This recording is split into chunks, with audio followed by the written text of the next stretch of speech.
बिस्मिल्लाहिर्रहमानिर्रहीम। इय्याक नअबुदु व इय्याक नस्तईन। अल्लाह ताला की रहमत, करम, फ़ज़ल और शुक्र के साथ सर्जरी के मैंने कुछ इम्पोर्टेंट एमसीक्यूज़ नगेट्स शेयर करने हैं।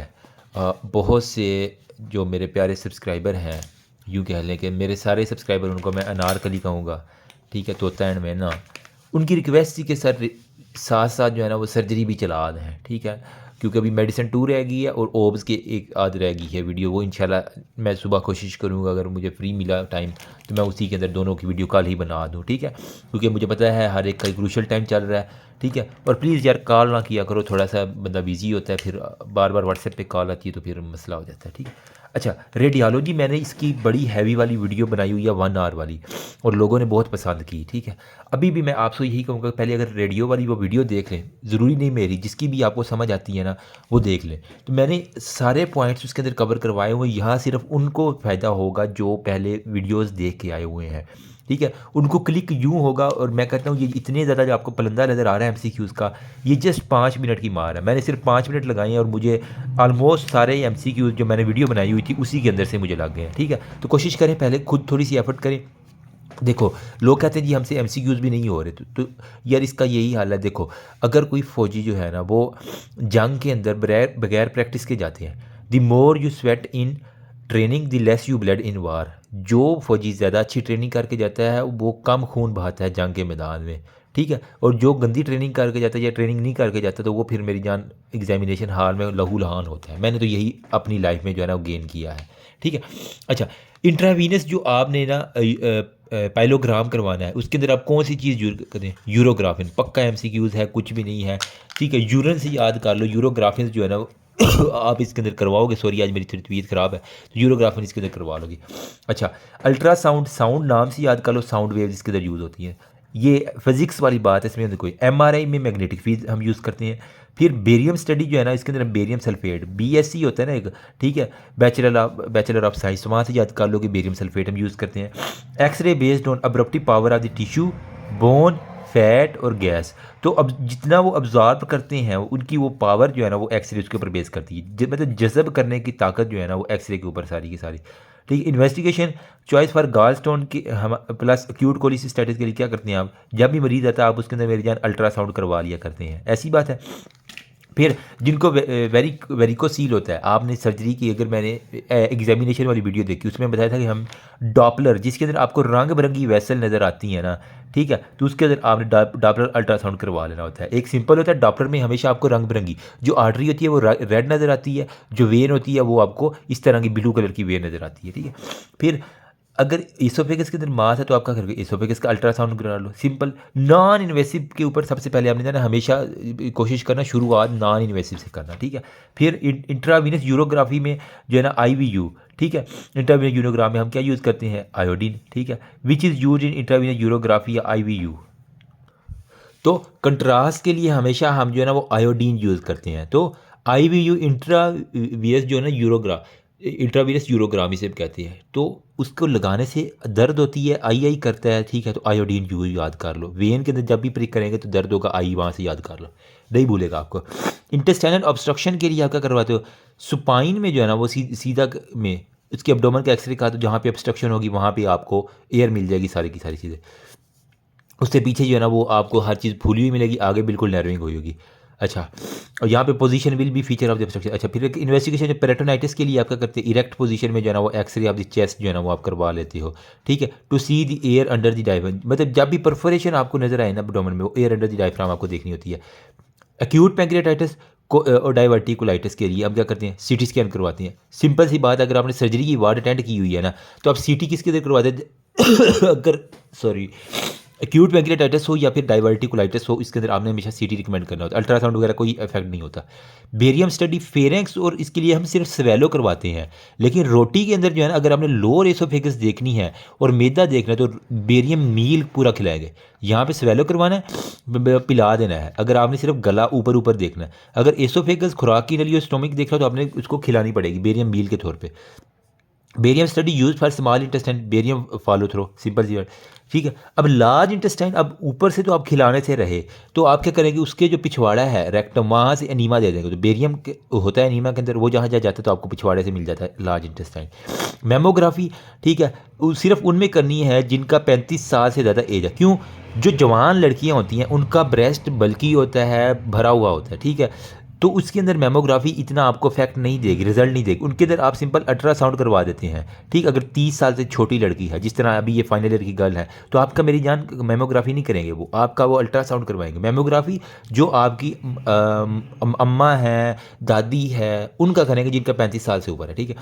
फिर which view is taken in mammography, CC view या एमएलओ व्यू जो है ना वो हम कर लेते हैं। तो सिंपल सी बात, ये भी पक्की लाइन है उसकी। Haematoma of skull, CT scan आप करवा देते हो। तो आप बल्कि सीटी स्कैन की एक वो पिक्चर भी थी ल्यूसिड इंटरवल के लिए, वो फिर एक मैंने उसके अंदर बताया था कि एक वो लेमन शेप आपको नज़र आता है, बाई कन्वेक्स आता है, और इसके अलावा एक आपको हाफ मून शेप नज़र आता है। ट्राईफेजिक स्कैन जो है ना वो हम किस लिए करते हैं, लीवर के लिए। लीवर जो है ना इसके 2 लोब होते हैं, इसके लिए हमें ट्राईफेजिक स्कैन जो है ना वो आपने करना होता है, बस यहीं से याद कर लो। लार्जेस्ट ऑर्गन स्किन है, लीवर नहीं है, एक आपने ये भी बात याद कर ली। मोस्ट कॉमन जो है ना वो आर्गन ऑफ इंजरी जो है ना ब्लंट ट्रोमा के अंदर, जब भी ब्लंट ट्रोमा होगा तो कलेजी आपकी सबसे पहले फटेगी, ठीक है। तो कलेजी को सबसे पहले आपने फाड़ देना है मेरी जान। फिर इन्वेस्टिगेशन कोलोन के लिए क्या है, कोलोनोस्कोपी करा, नाम ही काम। एमआरआई जो है ना वो कंट्रास्ट इसके अंदर कौन सा है, गडोलिनियम जो है ना वो आप यूज़ करते हैं, ठीक है। तो एमजीआई एक गाड़ी भी है ना, तो एमआरआई के लिए आप गडोलियम जो है ना वो यूज़ करते हैं। एमआरआई में हम किसके अंदर नहीं कराना, जिसके अंदर पेस मेकर, कोकलियर और trimester of first time pregnant women के अंदर, जिन्होंने दांतों का इम्प्लांट करवाया हुआ, ये कोकलियर इम्प्लांट, कानों का इम्प्लांट करवाया, या फिर पेस मेकर करवाया हुआ है, ठीक है, दिल के ऊपर कोई पेस मेकर करवाया, इससे एमआरआई के रिजल्ट हमेशा ख़राब आएगा। ये भी मैंने बात अपने लेक्चर में 1 आवर वाली वीडियो जो सर्जरी की उसके अंदर बताई हुई है। इन्वेस्टिगेशन रीनल स्टोन के लिए क्या है, नॉन कंट्रास्ट सीटी आप रीनल स्टोन के लिए करवा दोगे, सिंपल सी बात है। फिर फॉर रीनल सेल कार्सिनोमा के लिए क्या है, कंट्रास्ट सिटी स्कैन कर दो। CT scan indicated in head injury, ठीक है। किन के अंदर हमें सिटी स्कैन करना है, ये भी मैंने बात बताई है जीसीएस स्केल के अंदर कि अगर उसका जो है ना वो 13/13 आ रहा है जिसकी जीसीएस, या फिर 2 घंटे बाद उसका 14, ऑन द स्पॉट जो है ना वो 13 आ रहा है उसका जीसीएस स्केल, ठीक है। अगर ऑन द स्पॉट जीसीएस 13 आ रहा है, या फिर 2 घंटे बाद उसका 14 आया, 15 पूरा नहीं हो रहा उसका, तो इसका मतलब आप सीटी स्कैन उसका करो, कोई मसला चल रहा है। फिर अयोटिक डाइसेक्शन के लिए क्या करना होता है, हमने सीटी स्कैन करनी होती है, कोई मुश्किल बात है इसमें, ईजी है बिल्कुल, ठीक है। बाकी वगैरह इन्वेस्टिगेशन अयोटिक एनोरिज्म के लिए क्या है, सीटी स्कैन करा लो। सीटी की बड़ी इंपॉर्टेंट है, ठीक है, जहाँ समझ ना आए, ठीक है, एक्सरे नहीं आपको लग रहा हो तो सीटी स्कैन हमेशा आ जाया करता है अमूमन। फिर blunt trauma of the abdomen के लिए आप क्या करते हैं, फास्ट स्कैन करवा लेते हो, ठीक। फिर हमारे पास स्टेबल ब्लंट ट्रोमा है, सीटी स्कैन करवा लो, जहाँ पे ट्रोमा आ रहा है वहाँ पे सीटी स्कैन। फिर in if after injury abdomen जो है ना वो हीमोडायनामिक स्टेबल है, ठीक है। After injury of the abdomen patient is haemodynamically stable है, देन डू लेप्रोटमी, कैमरा डाल के देख लो, अगर आपके पास सीटी स्कैन नहीं है तो फिर आप लेप्रोटमी कर दोगे, अगर वो नहीं है तो फिर आप उसके बाद सीटी स्कैन करोगे। इन्वेस्टिगेशन ऑफ चॉइस है लीवर और रीनल के लिए क्या है, सीटी स्कैन है। जो नॉर्मल टिश्यू है उसके लिए सीटी जो है ना वो आप करवा लोगे। Cystic swelling in the thyroid जो है ना, फाइन नीडल एस्पायरेशन साइटोलॉजी जो है ना वो आप करवा लोगे, अगर किसी को सिस्टिक, मतलब वहाँ से एस्पायर करके जहाँ भी स्वेलिंग का वो कर लोगे। यार मेरी खांसी क्यों नहीं रुक रही, हालांकि मैं एंटीबायोटिक तो ले रहा हूँ। अच्छा, 4 एरिया स्कैन इन फास्ट स्कैन किसकी करना है, right hypochondrium, left hypochondrium, hypogastrium और सब जीफाइड। तो ये उसका जो है ना जी जीफिस्टर्नल है, ठीक है, ये उसका पेट है, ठीक है। इसको मैं 9 क्वाड्रेंट में डिवाइड कर देता हूँ, ठीक है, ये ठीक है, ये है राइट अपर क्वाड्रेंट, ये लेफ्ट है, ठीक है। हाइपोकॉन्ड्रियम है ना ये, ठीक है। फिर ये क्या है, अम्बलाइकस है, एपिगैस्ट्रियम, अम्बलाइकस हाइपोगैस्ट्रियम, फिर ये लंबर है, ये इलियो हाइपोगैस्ट्रिक है। तो राइट ये वाला, लेफ्ट ये वाला, हाइपोगैस्ट्रियम ये वाला, और सब जीफाइड ये वाला एरिया। इसके लिए वो कह रहे हैं कि हमारे जो एरिया है जहाँ पे सीटी स्कैन जो है ना वो फास्ट स्कैन में करना होता है। Investigation to check the vascularity of renal mass, doppler ultrasound करवा लो, रीनल मास के लिए ईजी है, ठीक। अल्ट्रासाउंड करवाना है लेकिन डॉपलर वाला करवाएंगे। फिर इन्वेस्टिगेशन चाहे blood at the tip of the penis after the road traffic, plain X-ray करा लो, आपको पता चलेगा कहाँ पे जो है ना वेसल जो है ना वो फटी हुई है। प्लेन एक्सरे अगर टिप ऑफ द पीनस के ऊपर बॉयज़। अच्छा, रे पेल्विक यहाँ पे कौन सी करनी है, एपी व्यू करना और लेटरल व्यू दोनों आपने करवाने हैं।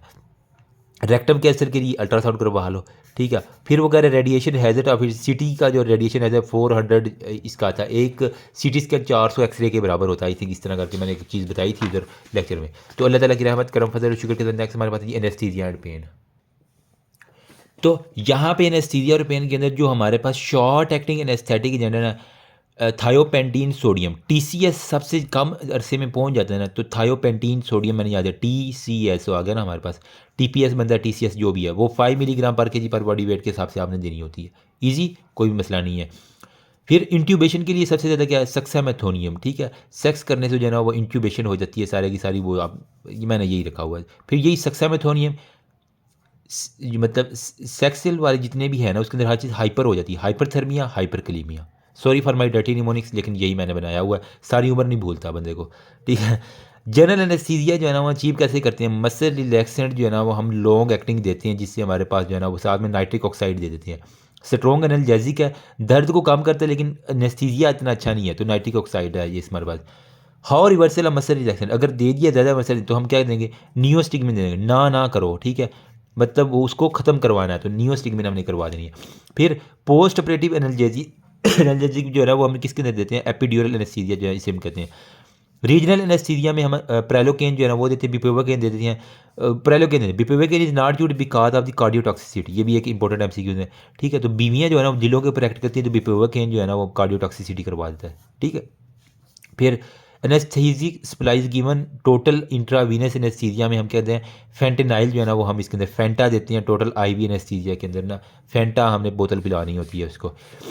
Principal side effect of epidural और हमारे पास स्पाइनल है, वो कहता है सर दर्द मेरी हो रही है, हेडेक है, कमर का दर्द है, बस यही है। लिग्नोगेन का ना हमने 50 ml जो है ना वो मैक्सिमम डोज यूज़ कर सकते हैं लिग्नोगेन की, इससे ज़्यादा नहीं करना। 50 रुपये की लिग्नोगेन की जेल आती है, तो वहीं से याद कर लो। Epinephrine is not use with xylocaine at the periphery to prevent the ischaemic gangrene, ठीक है। हमें इस्कीमिक गैंग्रीन से बचाने के लिए ना एपिनेफ्रीन जो है ना वो हमने नहीं यूज़ करनी, ठीक है, पेरिफेरीज के ऊपर कभी भी यहाँ पे एपिनेफ्रीन आप यूज़ नहीं करेंगे, गैंग्रीन हो सकती है। एपिड्यूरल, और इसके अंदर हमारे पास क्या है कि मोस्ट कॉमनली यूज्ड है ना एपिड्यूरल स्पाइनल एनेस्थीसिया में बिपेवोकेन जो है ना वो आप इसके अंदर यूज़ कर लेते हैं, ठीक है। तो बीवियाँ जो है एपिड्यूरल और स्पाइनल एनेस्थीसिया सर पे मारती हैं, तो वहीं से याद कर लो। इंडक्शन ऑफ एनेस्थीसिया प्रोपाफोल है, और इनहेलेशन और इंडक्शन में हमारे पास जो है ना वो सेवोफ्लोरिन जो है ना वो हम ड्रग ऑफ चॉइस करते हैं। बाकी मेंटेन ऑफ एनाल्जेसिया जो है ना वो नाइट्रिक ऑक्साइड के जरिए देते हैं, ठीक है। दर्द को कम करने के लिए हमेशा नाइट्रिक ऑक्साइड देनी है। फिर स्लीप को मेंटेन करिए, हेलो कैसे हो, ठीक है, हेलोथेन, तो वो बच्चा सो जाता है, तो स्लीप को मेंटेन करने के लिए हेलोथेन, ठीक है, या जिसके एंड पे एन आ रहा है वो देते हैं। मसल रिलैक्सेंट को आपने मेंटेन कैसे करना है, एट्रोक्यूरियम, ठीक है। Halothane can be use as liver dysfunction, ठीक है। ये हेलो जिगर कहते हैं ना, हेलो जिगर कैसे हो, तो हेलोथेन जो है ना वो हमारे पास जिगर को डिस्फंक्शन करवा सकता है। फिर लोकल एनेस्थीसिया जो है ना वो हम लिग्नोकेन सबसे ज़्यादा यूज़ करते हैं, बच्चे बच्चे को पता है। प्रेलोकेन कैन काज मिथाइल मेगैलोनीमिया जो है ना वो हमारे पास, मतलब आरबीसीज का कोई ना कोई हमारे पास सीखा हुआ। कॉन्ट्राइंडिकेशन लोकल एनेस्थीसिया क्या है, अगर किसी को इन्फेक्शन या ब्लीडिंग डिसऑर्डर है तो कभी भी आप एनेस्थीसिया ना देना, मेहरबानी करना, ठीक है। बाकी पोस्ट ऑपरेटिव पेन के लिए हम क्या फेंटा दे देते हैं, ठीक है। तो फेंटा जो है ना पिला दो उसे, तो फेंटेनाइल जो है ना मैंने याद किया हुआ है। फिर हर्निया सर्जरी के लिए हम क्या कहते हैं, स्पाइनल एनेस्थीसिया देते हैं। अगर किसी ने हर्निया करवाया हो अपने नाने दादी किसी का, तो उसके अंदर क्या देते हैं, उसके स्पाइन के ऊपर एनेस्थीसिया देते हैं, कहते हैं कमरे टीका लाया सी साढ़े, ठीक है। एक्यूट कोलिसिस्टेक्टमी में जितनी भी कर रही मरीज़ पूरा बेहोश होता है, तो जनरल एनेस्थीसिया से कहते हैं। फिर एपेंडेक्टमी, उसमें भी हमने पूरा बेहोश करना होता है, ठीक है, जनरल एनेस्थीसिया। फिर अगर कोई लाइपोमा छोटा मोटा यहाँ पे अगर सपोज करें कोई लाइपोमा है, तो हम क्या करेंगे, सिर्फ यही एरिया ब्लॉक करेंगे, तो लोकल एनेस्थीसिया इसके अंदर देते हैं, ठीक है। 2 to 5 सेंटीमीटर छोटा सा है। स्पाइनल एनेस्थीसिया L1 और L2 के ऊपर देते हैं, ठीक है। और अब L2 और 3 भी था मेरे ख्याल में किसी बुक के अंदर ना। अच्छा, जो अब्ज़ार्बेबल है वो बिल्ली जो है ना वो हमेशा अब्ज़ार्ब हो जाती है मिट्टी के अंदर, ठीक है। तो सीवी याद कर लो, मैंने कहा था कि ये सीवी हमेशा जो है अब्ज़ार्ब होती है। कैट गार्ड और विक्राइल जो है ना अब्ज़ार्बेबल है। बाकी पीएस जो है ना, या एसपी, ठीक है, जो पुलिस का एक एसपी होता है, ठीक है, वो कभी भी किसी की बात नहीं मानता, नॉन अब्ज़ार्बेबल होता है। तो प्रोलीन और सिल्क हमेशा नॉन अब्ज़ार्बेबल, बड़े इंपॉर्टेंट एमसीक्यूज़ है दोनों, हमेशा आपको तंग करेंगे। इवन ऑस्पी के अंदर भी आए होते हैं ये, ठीक है। ओएसपी के अंदर आया हो तो आप प्लीज़ एक दफ़ा पढ़ लिया करें क्या लिखा क्या हुआ उसके ऊपर, तो सूचर का सारी हेडिंग लिखी होती है, बस आपका दिमाग होना चाहिए पढ़ने वाला। अच्छा, अपेंडिक्स रिपेयर मीन, अच्छा यहाँ पे क्या है, प्रोलीन जो है ना वो हम अपेंडिक्स की जो है ना रिपेयर के अंदर देते हैं, ठीक है। तो which use to repair the skin of the hernia, जो कि नॉन अब्जार्वेबल सूचर से हम करती हैं ना, तो हमारे प्रोलीन होती है। It is multi filament and silk are monofilament, मतलब प्रोलीन मल्टी है, पी आर, मल्टीफिलामेंट बाकी जो सिल्क है वो सिल्क का एक धागा ही होता है ना, वो मोनोफिलामेंट है। Use for ligation of gut vicryl, V को बांध दो गट के साथ, ठीक है। विक्राइल जो है ना वो हमारे पास है। मॉर्फिन जो है ना is use analgesia after surgery के बाद। बिप्रोवोकेन जो है ना वो लॉन्ग एक्टिंग, बीवियाँ जो है ना लंबे अर्से तक रहती हैं तो बिप्रोवोकेन लॉन्ग एक्टिंग है, ठीक है। Drug use before ETT insertion जो है ना वो सक्सा मेथोनियम। तो कोई भी चीज़ इंसर्ट करनी है तो सक्सा सेक्स जो भी है आप याद कर लो। Management of the chronic lymph pain, nerve decompression जो है ना वो हमारे पास होती है, उसकी मैनेजमेंट यही है, डीकम्प्रेस करवा दो। नेक्स्ट अल्लाह ताला की रहमत करम फजल और शुक्र के साथ बर्न एंड ग्राफ्टिंग है। तो जिन्होंने मेरी वो बर्न वाली वीडियो नहीं देखी उनको मसला होगा अब, ठीक है। देखो हमने कहा था कि सबसे ऊपर क्या होती है, एपिथेलियल, फिर डर्मस, एपिडर्मस, और भी नीचे होता है हमारे पास डर्मस। डर्मस में हमारे पास एक रेटिकुलर लेयर होता है, एक हमारे पास पेपिलरी लेयर होती है, ठीक है। पेपिलरी हो गया और रेटिकुलर लेयर हो गया, ठीक है। अगर तो सिर्फ ऊपर वाली चली गई है, देखो अगर पेपिलरी लेयर और डर्मस चली गई है ये वाली यहाँ तक अगर गई है तो इसका मतलब सुपरफिशियल पार्शियल थिकनेस बर्न है। अगर हमारे पास नीचे ये रेटिकुलर लेयर भी जल गई है, ठीक है, तो इसका क्या मतलब है, डीप पार्शियल थिकनेस है, ठीक है। अगर हमारे पास यहाँ पे नीचे जो स्वेट ग्लैंड और बाकी चीज़ें जो ग्लैंड ग्लूड है वो भी जल जाएँ तो ये हमारे पास मेरी जान है फुल थिकनेस हो गया, ठीक है। तो हमारे पास complete burn of the dermis और एपिडर्मस ये हो गया। बाकी वो जो पार्शियल सुपरफिशियल पार्शियल है वो 2 हफ्तों में हील होती है, जो डीप पार्शियल है वो 3 हफ्तों में हील होती है। बाकी फुल थिकनेस वाली जो है, अच्छा बर्न किसके अंदर पेनलेस होता है, 3rd डिग्री, यानी फुल थिकनेस बर्न अगर सब कुछ जल के तो नर्व भी जल जाएगी, ठीक है। बंदे को पेन ही नहीं होगी, जब नर्व ही नहीं है तो पेन किधर से होगी, तो 3rd डिग्री में हमेशा पेनलेस होती है। पार्शियल थिकनेस बर्न हील करती है विदाउट सर्जिकल, लेकिन अगर किसी को फुल थिकनेस है डर्मस और एपिडर्मस, इसके अंदर आपने हमेशा ग्राफ्ट लगाना होता है, सर्जरी करके ग्राफ्ट आपने फ्लैप लगाना होता है। इनहेलेशन इंजरी, सांस में जो धुआं गया है, जो आग गई है वो वोकल कार्ड को सीधी सीधी वी को तबाह कर देना उसने, girls we for.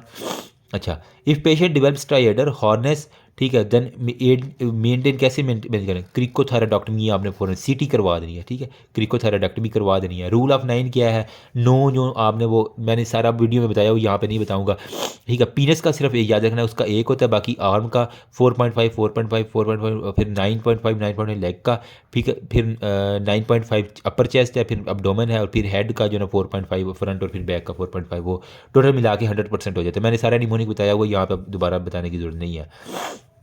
Burn involve 15% of the body, ठीक है। तो अगर किसी का 15% हिस्सा जल गया तो उसको आपने फ़ौरन आईवी लगा देनी है। Fluid of choice in burn क्या है, रिंगर लैक्टेट, मतलब बच्चा रोता है बर्न करता है, बर्न में आर आ रहा है तो आर से मतलब रिंगर लैक्टेट आपने लगाना होता है, ठीक है।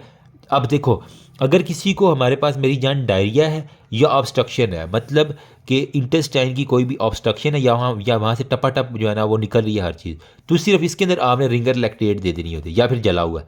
बाकी जितने भी हैं उसके अंदर नॉर्मल सिनाइन देना। देखो vomiting normal saline, DK normal saline, hypotensive normal सिनाइल, ठीक है, peritonitis normal saline, shock normal saline, accidental इसके क्योंकि इसके रैपिड आपको चाहिए। रिंगर लैक्टेट सिर्फ किस में देना, अगर किसी को इंटेस्टाइन की ऑब्स्ट्रक्शन है जो इतनी एमरजेंसी नहीं है, या फिर किसी को हमारे पास क्या है डायरिया है, ये भी कोई ज़्यादा एमरजेंसी नहीं है, क्या ये शॉक से ज़्यादा एमरजेंसी है डायरिया, नहीं, इसके अंदर फिर आप रिंगर लैक्टेट सिंपल लगा दोगे। हेमरेज है तो इसके अंदर आपने नॉर्मल सलाइन लगाना ताकि उसका एक तो वॉल्यूम तो हो। पार्कलैंड फार्मूला ईजी है बिल्कुल, 4 मल्टीप्लाई परसेंटेज जितनी बॉडी की हुई है उस बंदे का साथ वेट मल्टीप्लाई कर दो, इंपॉर्टेंट है ये, ठीक है। बच्चे को पता होना चाहिए। इसके अंदर मूवमेंट यूक्यू भी आ जाया करता है एक छोटा सा।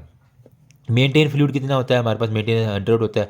50 ml जो है ना वो फॉर, ये मैंने बताया हुआ कि ml फॉर फर्स्ट केजी, अब 10 केजी के लिए कितना होता है, फिर 50 ml, फिर अगले 20 केजी के लिए 20 ml जो अबाव है उसके लिए हमने कितने देने, ये हमने पार्कलैंड फार्मूला के बाद मैंने इसका ये पूरा निमोनिक में लगाया हुआ, बुक मेरे पास नहीं पड़ी, मैंने आप दिखा देता। पेनलेस बर्न 3rd डिग्री में होता है। फिर वो कह रहे हैं इंसिजन ओवर दी एस्क्रोटमी हमने करनी होती है, मतलब वहाँ से जहाँ से यूँ करके मैंने एक बताया था कि जहाँ जहाँ पे नर्व नहीं है ना वहाँ पे आपने जो है ना वो एक चाकू के ज़रिए जो है ना वो खुद काट दिया करते ताकि वहाँ पे जो टेंशन रिलीज़ हो। अल्सर बर्न के अंदर जो अल्सर होते हैं वो कर्लिंग अल्सर होते हैं, ठीक है। कर्लिंग अल्सर एट स्टोमिक और ड्यूडिनम के ऊपर होती है। एनजी जो है ना वो when will NG pass in burn patient, अगर वो 20% से ज़्यादा जल गया तो उसके अंदर आपने फ़ौरन से नेजो गैस्ट्रिक ट्यूब डालनी क्योंकि वो कुछ भी खा पी नहीं सकेगा, ठीक है। Alkali dissolve the skin, alkali ज़्यादा खतरनाक है एसिड से, ये भी मैंने बताया हुआ है। हाइड्रोफ्लोरिक एसिड जो है ना वो क्या करवाता है, हाइपोकैल्सीमिया, कैल्शियम लेवल कम करवाता है। एक जो छोटी सी लाइन लिखी हुई थी डोगर के अंदर वो अब मैंने बताई थी। बर्न और लैक्टिक एंजाइम में मायोग्लोबिनो यूरिया हमेशा होता है, ये भी एक छोटी सी लाइन लिखी हुई है, एंड वाला पेज है बर्न वाला उसके ऊपर, ठीक है।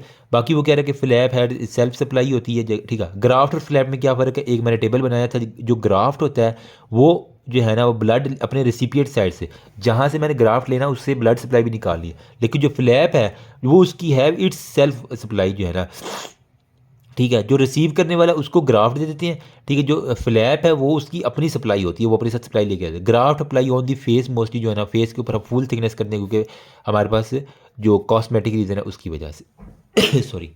अच्छा, फिर हमारे पास आ जाता है जी डोनर जो है ना वो फुल थिकनेस जो है ना वो हम अगर किसी को फुल थिकनेस ग्राफ्ट लगाना है उसके कान के पीछे से, फोर आर्म से या फिर उसके आर्म से जो है ना आपने लेना है। लेकिन अगर स्प्लिट थिकनेस है तो वो उसकी टांग से या पेट के ऊपर से जो है ना आप ग्राफ्ट लेंगे, ठीक है। Risk factor for graft rejection क्या है? अगर किसी को शुगर है, इम्यूनोकम्प्रेशन या फिर सिगरेट पीता है तो कभी भी ग्राफ्ट ना लगाओ। अच्छा, सुवाइव ग्राफ्ट किस तरह होता है, मतलब वो क्या क्या स्टेप है? इम्बाइबेशन, इनॉकुलेशन है और रिवस्कुलराइजेशन, ये तीनों स्टेप है। एक चार्ट बना हुआ है बुक के अंदर, बड़ा इंपॉर्टेंट है, इजी है बिल्कुल। अगर किसी ने वीडियो देखी हुई तो मज़ा आ जाएगा। मसल फ्रॉम दी फ्लैप जो है ना वो लेटिसमस डॉर्साई जो है ना मोस्टली टांग का जो मसल है वहाँ से हम फ्लैप लेते हैं। ग्राफ्ट जो है ना वो नेजल एला ग्राफ्ट जो कंपोसाइड ग्राफ्ट होता है, ठीक है। सिंगल टिश्यू जो है ना मोर देन एक से ज़्यादा अगर होगा टिश्यू तो उसे हम कहेंगे कंपोजिशन ग्राफ्ट। नर्व हमेशा सूरल नर्व, पाँव की जो सूरल नर्व है वो लेंगे। टेंडन हमेशा पामस लोंगस, PL, PML पाकिस्तान मुस्लिम लीग नून, वहीं से याद कर लो, वहाँ से हमेशा ग्राफ्ट हमने लेना होता है, ठीक है। ग्राफ्ट लाज जो है ना ग्रुप ए बीटा हीमोलोटिक जो जहाँ इन्फेक्शन है वहाँ पे कभी भी ग्राफ्ट कामयाब नहीं है। Grafting at one part of body, ठीक है। अगर मैं यहाँ से उतार के यहाँ पे लगा दूँ अपनी ही बॉडी की तो ऑटोग्राफ्ट है। अगर मैं अपनी बॉडी से उतार के अपने भाई की बॉडी पे लगा दूँ ये हमारे पास होता है जी एलोग्राफ्ट, ठीक, ऑटो एलो। अगर मैं किसी जानवर से उठा के अपनी बॉडी पे लगा रहा हूँ तो वो हमारे पास जीनोग्राफ्ट है, सिंपल सी बात है, ठीक है। इनहेल्ड स्टीम जो है ना वो जिसकी वजह से हमारे पास क्या होता है, जो रिस्पायरेटरी एपिथेलियम है वो लॉस हो जाती है। इनहेल्ड पॉइजन जो है ना वो कार्बन मोनोऑक्साइड है। स्प्लिट थिकनेस जो है ना जो कॉन्ट्रैक्ट होता है अप टू 40% है, ठीक है। Survive of the graft up to 48 hour क्या होता है, प्लाज्मा इम्बाइबेशन होती है। रिवस्कुलराइजेशन जो है ना 5 दिन के अंदर डन होती है। Z plastic use for gain strength हो गया, ठीक है। जेड प्लास्टिक हम कहते हैं ताकि हमारे पास स्ट्रेंथ आ जाए। Free flap need microsurgery, simple सी बात है। तो अल्लाह ताला की रहमत करम फजल और शुक्र के साथ अब हम स्किन लियन करते हैं। तो मेरी जान जो वॉमिटिंग है ना, जब भी उल्टी होगी तो मेजे से क्या निकलेगा, HCl। तो HCl मतलब हाइड्रोजन जलाएगा तो हमारे पास क्या होगा, मेटाबॉलिक एल्कलोसिस होगा, ठीक है। अब यहाँ पे जहाँ पे डायरिया है, डायरिया में क्या होता है, बाइकार्बोनेट निकल जाते हैं, तो इसकी वजह से क्या होगा, HCO3 नेगेटिव निकल गया तो पीछे क्या बच गया, हाइड्रोजन रह गया, तो इसकी वजह से क्या होगा, एसिडोसिस होगा। यही बात है, ठीक है। अब यूँ कह लो कि अली जो है ना अल्कलोसिस वो जो है ना उल्टियाँ करता है, बाकी उसका अपोजिट कर लेना, जिसको डायरिया होगा उसको एसिडोसिस हो जाएगी। यू वेव जहाँ पे आएगा हाइपोकलीमिया में, ठीक है। अगर टाल टेंटेड टी वेव तो हाइपरकलीमिया। कलीम जो अगर टाल है तो वो हमारे पास हाइपर है, अगर उसके अंदर यू आ रही है वेव तो नीचे की तरफ है, मतलब हाइपो नीचे में जा रहा है ना, सिंपल सी बात है। प्लाज्मा एक्सपेंडर में हमारे पास कोलाइड्स कौन कौन सी है, ब्लड दे दो, एल्ब्यूमिन दे दो, हिमेटोसी जेलेटिन जो है ना वो दे दो, ठीक है। फिर चॉइस ऑफ सेरिब्रल एडीमा क्या है, यार मुझे वोमिटिंग आ, जस्ट एक मिनट, ओके।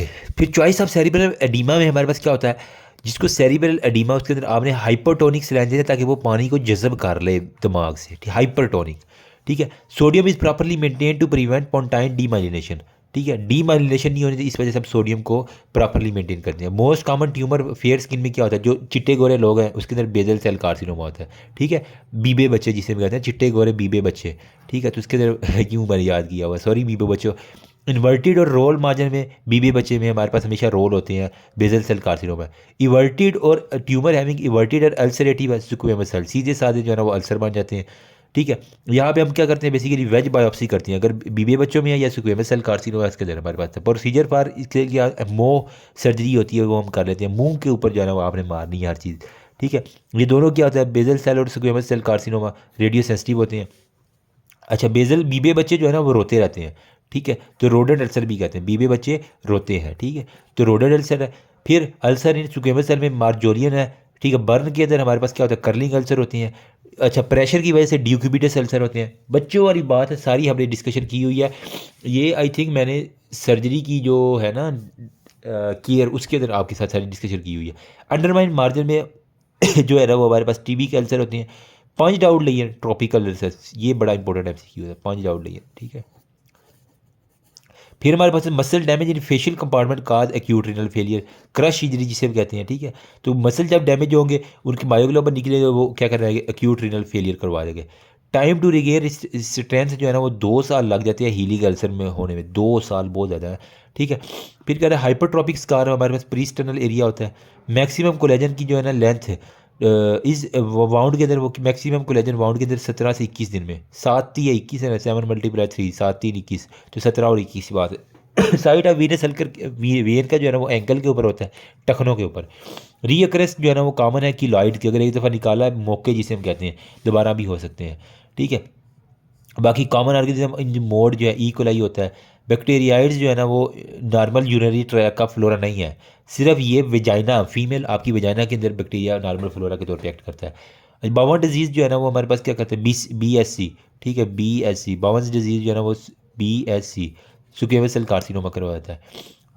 जो फीचर है, अगर साइज़ शेप और कलर चेंज कर ले, इसे भी कहते हैं मेलानोमा, ठीक है। क्लर्क लेवल और हमारे पास ब्रेसलो थिकनेस जो है ना वो मेलानोमा के ऊपर होती है। अग्रेसिव मेलानोमा जो है ना इसको हम कहते हैं नोड्यूलर होता है, ठीक है। ये हमारे पास हमेशा नोड्यूल्स बना देता है, अग्रेसिव होके अपने नखरे दिखाता है। फिर पुअर प्रोग्नोसिस मेलानोमा के लेंटिजियस और सुपरफिशियल स्प्रेडिंग है। वर्स्ट प्रोग्नोसिस हमारे पास क्या है, मेलानोटिक टाइप जो है ना हमारे पास वर्स्ट प्रोग्नोसिस हमारे पास है। ये पता नहीं अब ये क्या नई चीज़ भी बताई हुई है। बाकी हमारे पास वो कह रहा है कि जो हिमेंजियोमा है उसके लिए डोंट रिक्वायर ट्रीटमेंट। एग्जांपल जिसके अंदर हमारे पास आता है स्ट्रॉबेरी हिमेंजियोमा, आपने मुंह में देखा कि वे बच्चों के अंदर ना छोटी सी स्ट्रॉबेरी की तरह निकल जाती है, वो खुद ब खुद रिजॉल्व हो जाती है। नॉन इन्वोलेटिक हिमेंजियोमा में हमारे पास कैवर्नस हिमेंजियोमा और पोर्ट वाइन स्टेन, उसके मुंह के ऊपर मुंह ये नज़र आ रही होती है। राउंड स्फेरिकल बिहाइंड दिस यहाँ पे यानी रिस्ट के ऊपर जो है ना एक यहाँ से फूली हुई एक चीज़ आपको नजर आती है, जिसे कहते हैं रिस्ट के ऊपर गैंग्लियन है। इसको हम ट्रीट करते हैं नीडल एस्पायरेशन के जरिए और इंट्रालियन स्टीराइड से। यहाँ पे स्टीराइड के इंजेक्शन मारो बस। Irregular swelling behind the wrist, यहाँ पे डर्माइड सिस्ट, डराने के लिए हमने ना जो रिस्ट के पीछे एक करानी, तो dermoid cyst. Most common tumour AIDS के अंदर कपोसिस है, मतलब वो कपोसी फूसी जो भी कर लो, एड्स वाले लोग हैं जी, उसी जरा यू कर लोगे, बस समझने वाले समझ गए। सॉरी यार। Tumour in nail bed and pain in on cold, या ना इसे हम कहते हैं ग्लोमस ट्यूमर। बाकी स्टूडेंट एल्बो, स्टूडेंट अमूमन यूँ करके बैठे रहते तो ओली क्रेनोन जो है ना उनका कोनी, वो हमारे पास हो जाती है, इसे हम कहते हैं ओली क्रेनोन बरसा। जो हाउसमेड नहीं है, मैं यूँ कहता हूँ कि जो काम करने वाली हैं वो परियाँ हैं, तो प्री पटेलियर उनके जो हमारे पास होते हैं, ठीक है। परियाँ हैं काम करने वाली, प्री पटेलियर बर्साइटस होता है, ठीक है। बर्साइटिस की हमारे पास क्या है, ऑक्सीजन वो पकड़ के निकाल दो, ठीक है। बाकी वो कह रहा है tumour in the line below the angle of mouth to the air bubble जो है स्क्वैमस सेल कार्सिनोमा मुंह के अंदर, ठीक है। मुंह में सीधा सीधा आपने हर चीज़ लेके जानी होती है, ठीक है। बाकी हमारे पास ऑर्कोलॉजी है। अच्छा, अल्लाह ताला की रहमत करम फजल और शुक्र के साथ ऑनकोलॉजी शुरू करती है। Most common disease which are screened are cervical. Female अपनी सर्वेक्स के ऊपर हाथ लगाओ और अपने ब्रेस्ट के ऊपर हाथ लगाओ, ये सबसे ज़्यादा जो है ना हम स्क्रीन करते हैं इसको।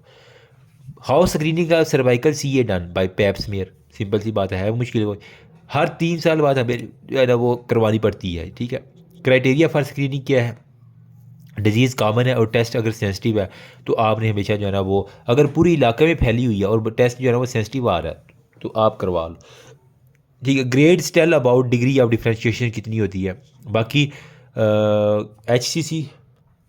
HCC क्या होगा, हेपेटोसेलुलर कार्सिनोमा, ठीक है, हेपेटोसेलुलर कार्सिनोमा, ठीक। इसके अंदर क्या है, अल्फा फेप्टोप्रोटीन, मतलब कलेजी को फक ऑफ कर देना है, ठीक है। जिगर को उसने उड़ा के रख दिया, अपने जिगर को ही फक ऑफ कर दिया। कोलोरेक्टल में CEA होता है हमारे पास, प्रोस्टेट में PSA होता है, ठीक है। C20 में नियोप्लाज्म जो है ना सेल,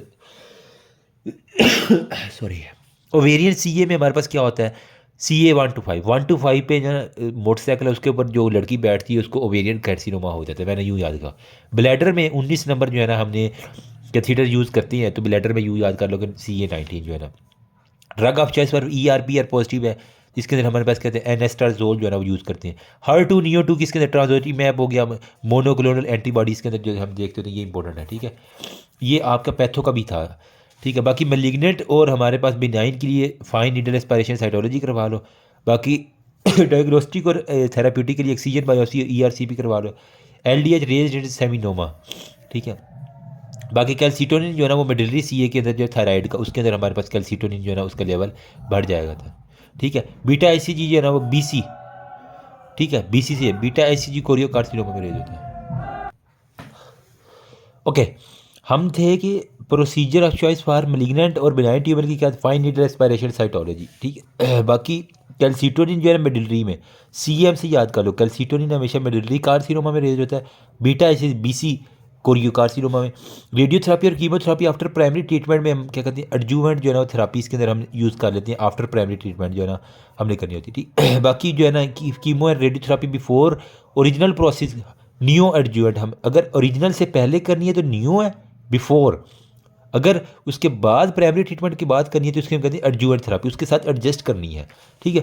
बाकी कीमोथेरापी जो ड्रग है ना उसके अंदर सिस्टाइटिस के लिए कहते हैं साइक्लोफॉस्फामाइड, बच्चे को पता है, इसमें कोई मुश्किल बात, ठीक है। बाकी कह रहा है कि टॉक्सिसिटी या मिथोट्रिक्सेट क्या है, MN, ठीक है। मिथोट्रिक्सेट से नेफ्रोटॉक्सिसिटी हो जाती है, गुर्दे उड़ जाते हैं। मिथोट्रिक्सेट का एक्चुअली ये क्या कहता है, डाई हाइड्रोफोलेट रिडक्टेज को इनहिबिट करता है। 5-फ्लोरोयूरेसिल कैंसर के लिए हम यूज़ करते हैं, ये कहता है इनहिबिट करता है थाली को, थैलेडोमाइड थायमीडाइलेट सिंथेज।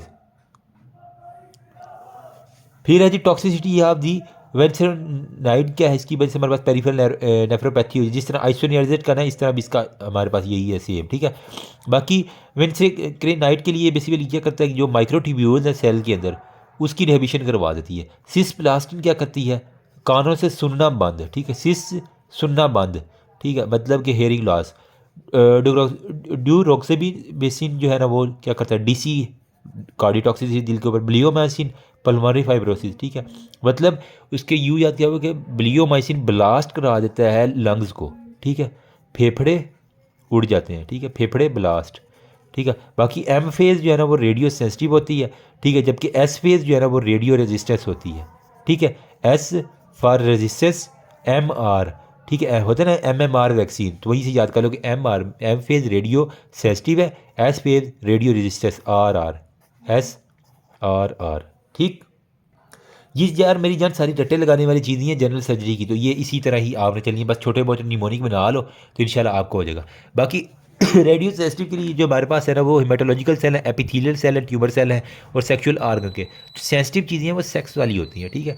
बाकी रेडियो सेंसिटिव ट्यूमर में seminoma, lymphoma, Ewing sarcoma, choriocarcinoma, tumour cause by radiation papillary, ठीक है, जो रेडिएशन मिलती है उसकी वजह से पेपिलरी, इसके अंदर ऑर्फन NEI आपने पढ़ा होगा ना, तो पेपिलरी कार्सिनोमा इसमें।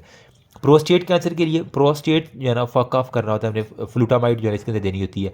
ER ब्लॉकर जो है हम ब्रेस्ट फीमेल अपनी ब्रेस्ट के ऊपर लिख लो ER एमरजेंसी लिख लो, ठीक है। बाकी which tumour is radio chemosis resistance RCC, ठीक। इंटरल्यूकन 2 एक्टिवेट क्या करता है, इंटरल्यूकन है ना तो T आ रहा है इसमें, तो इसके अंदर क्या कहता है T लिम्फोसाइट करते हैं। एंडोस्कोप इज स्टेरिलाइज्ड बाय ग्लूटरल्डिहाइड, ये इंपॉर्टेंट है सारे, ठीक है। जो एंडोस्कोप कैमरा है उसको हम क्या करते हैं जी करके जो है ना वो साफ़ करते हैं, तो ग्लूटरल्डिहाइड जो है ना वो इसके अंदर डालते हैं एंडोस्कोप के अंदर, ठीक। बाकी सेकंड डोज प्रोफाइलैक्टिकली एंटीबॉडीज़ की जो है ना इन ऑपरेशन जो है ना if more than 4 hour duration, अगर ऑपरेशन की जो ड्यूरेशन 4 घंटे से ज़्यादा तो फिर वो कह रहे हैं कि हमें सेकंड डोज प्रोफाइलैक्टिकली एंटीबॉडी की ऑपरेशन के अंदर देनी होती है। Common cause in burn CA में क्या होता है, squamous cell carcinoma, which melanoma have best prognosis, lentigo L जो है ना इसका प्रोग्नोसिस सबसे अच्छा होता है। बाकी sterilisation is killing of the both bacteria spore को लाजमी किल करना है स्टेरिलाइजेशन में। जो ग्लव्स हैं उसको हम क्या करते हैं ऑटोक्लेव करते हैं हमेशा, ठीक है, ऑटो पे ग्लव्स को लगा देना है। बाकी वो कह रहे हैं ऑटोक्लेव में हमने 121 डिग्री टेम्परेचर या 15 PSI, और टेम्परेचर वो कह रहा है 134 या 30 PSI के ऊपर आपने रख के ऑटोक्लेविंग बाकी कर। लेंस एंड सूचर जो है ना और प्लास्टिक, ये बड़ा इंपॉर्टेंट है। इथाइलिन ऑक्साइड जो है ना वो आप लेंस और प्लास्टिक स्टेरिलाइजेशन सूचर के लिए करते हैं, ये वेरी वेरी वेरी इंपॉर्टेंट, ये हमारे आई थिंक किसी एग्जाम के अंदर था, ठीक है। तो L जो है ना L इथाइलिन उसके ऊपर लगा देना है, लेंस के ऊपर इथाइलिन। थर्मामीटर स्टेथोस्कोप, जो डॉक्टर हो उसके ऊपर शराब लगा दो यार, आपके पास जो थर्मामीटर और आपकी स्टेथोस्कोप इसके ऊपर चुप करके शराब लगा देनी है, अल्कोहल से आपने उसको साफ़ करना है, शराब से धो देना, ठीक है। बाकी जो सांस वाले हैं, ठीक है, वो सांस में फॉर्मेल्डिहाइड सिंपल से यूज़ करें, जो फिरौन का लगी हुई है फॉर्मेल्डिहाइड वही आप मुंह से कहना है उसे कि तुमने फ़क ऑफ हो जाओ, ठीक है, तो मुंह से फ़क ऑफ रिस्पायरेटरी है, sorry for my dieting mnemonic, लेकिन यही है। फ्लोर फर्श के ऊपर आपने क्या करना है नमक बिछा देना है, ठीक है। तो सोडियम हाइपोक्लोराइड जो है ना वो आपने नमक जो है ना फर्श OT का जो है वो उससे धोना है।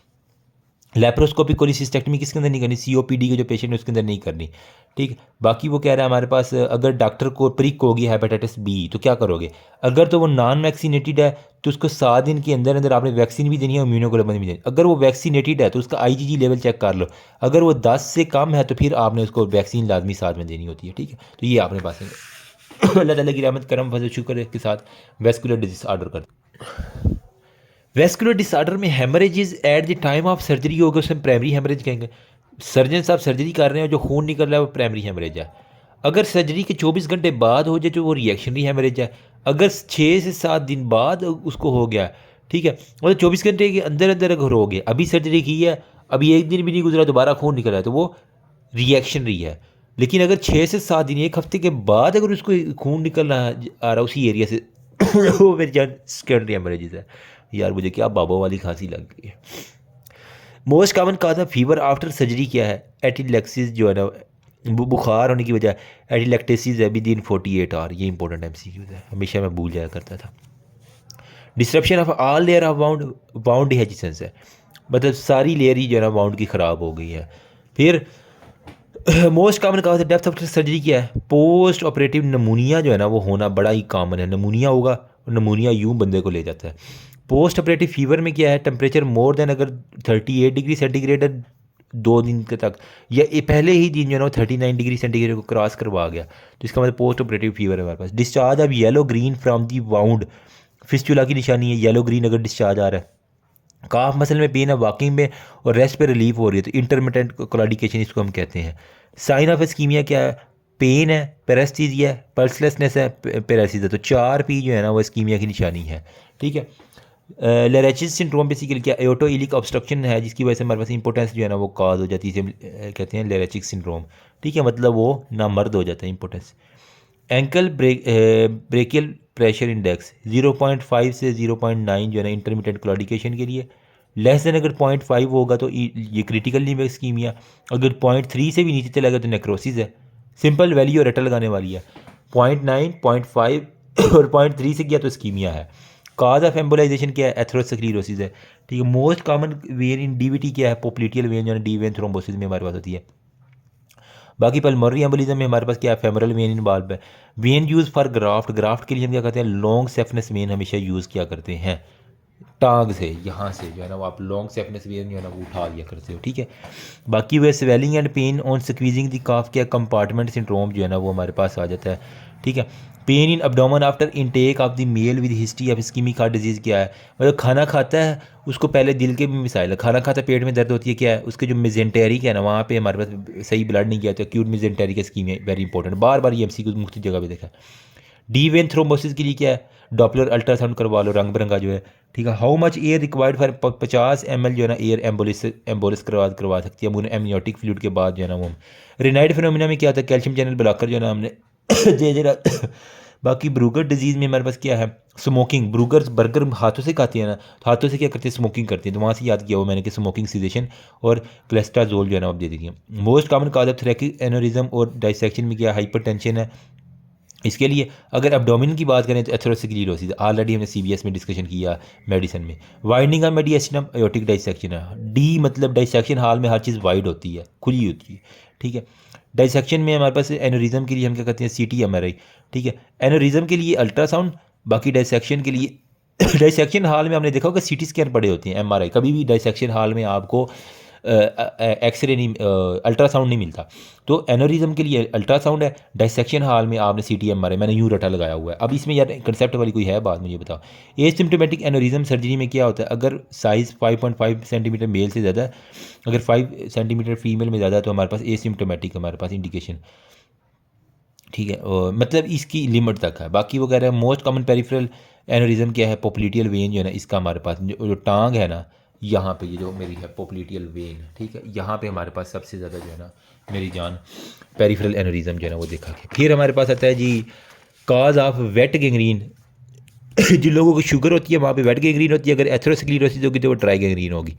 फिर गैस गैंग्रीन परफरेंजिन, जिन है ना, तो जिन को गैस होगी है, ठीक है।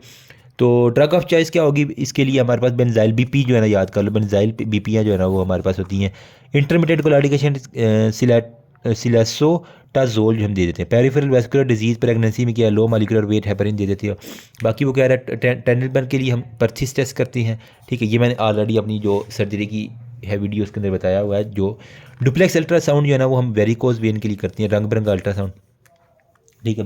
Bluish swelling of the femoral vein with the thrill, इसको हम कहते हैं सेफनेक्स वेरिक्स, ठीक है। ये एक छोटी सी जो है लाइन लिखी हुई है, bluish swelling of the femoral area with thrill, वहाँ पे हल्की हल्की थ्रिल आ रही होती है, जिसे हम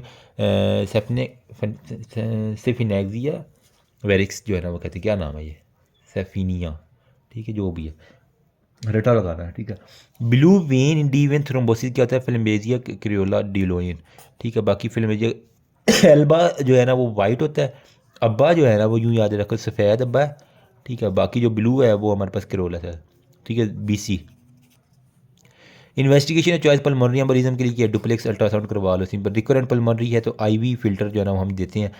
वारफेरन मोनीटर करते हैं INR रेशो में, ठीक है। बिफोर 5 डेज सर्जरी से पहले हम वारफेरन लाजमी, ताकि उसकी ब्लीडिंग ही ना होती रहे बेचारे की, ठीक है। एंटीडोट फॉर वारफेरन क्या, विटामिन K दे दो, सिंपल सी बात है। हेपरिन के लिए प्रोटामीन दे दो, ठीक है। हेपरिन में P आ रहा है तो इसका एंटीडोट P से प्रोटामीन आ गया, ठीक है।